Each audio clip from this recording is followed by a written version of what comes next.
Дундгав аймгийн хэмжээнд 2024 оны 3 дугаар улирлын байдлаар зөрчлийн шинжтэй 1152 гомдол мэдээлэл бүртгэгджээ.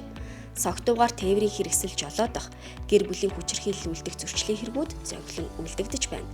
Тус прокурорын газраас хүүхдийн эрхийг зөрчих зөрчлийг бууруулахад онцгойлон анхаарч ажиллаж байна. Нэвтрүүлэг үргэлжилж байна. Тэгэхээр нэргүй прокуророос асууя, хүүхдийн эрхийг зөрчих зөрчлийн гаралт танай аймгийн хэмжээнд ямар байдаг юм бэ? За Дундгав аймгийн прокурорын газраас хүүхдийн эрхийг зөрчих зөрчлийн тал дээр бол анхаарч ажиллаж байгаа. За 24-ны 10 дугаар сарын байдлаар судалгаа хийж дүгнэлт хийж үзэхэд бол хүүхдийн эрх зөрчлийн тухай хуулийн 6-гийн орийн 7-д заасан.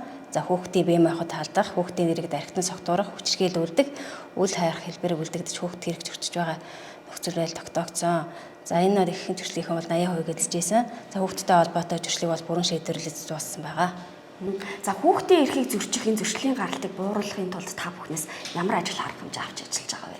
За аймгийн прокурорын газраас нийт ерөнхий боловсролын сургуулийн багш нарт болон эцэгчүүдэд за хүүхдийн эрх гэж юу юм бэ? Хүүхдийн эрхийг зөрчих зөрчил гэж юу юм бэ? Эцэг эх болон сургууль мужигдснээс юунд анхаарах вэ чиглэлээр сургууль зохион байгуулж ажилласан.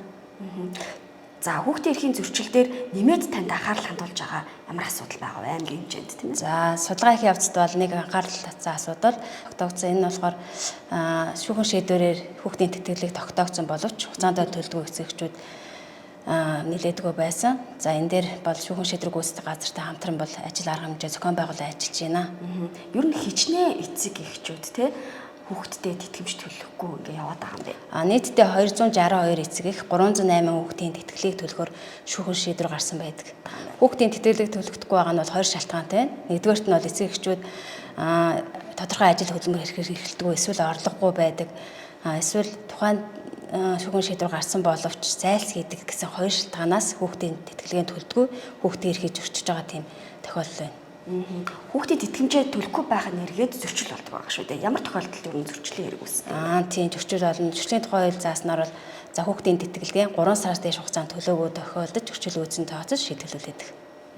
Тэтгэмж төлөхгүй байх нь нэгдүгээр хүүхдийн эрх зөрчигдөг, хоёрдугаар зөрчил үйлдэгдэх тийм шалтгаан нөхцөл болж байгаа учраас эцэгчүүд маань хүүхдийн тэтгэлгээ хугацаанд нь төлөх үүрэгтэй юм аа. Зөрчлийн тухай хууль 6-гийн 20 дугаар зүйл хүүхдийн эрхийг зөрчих.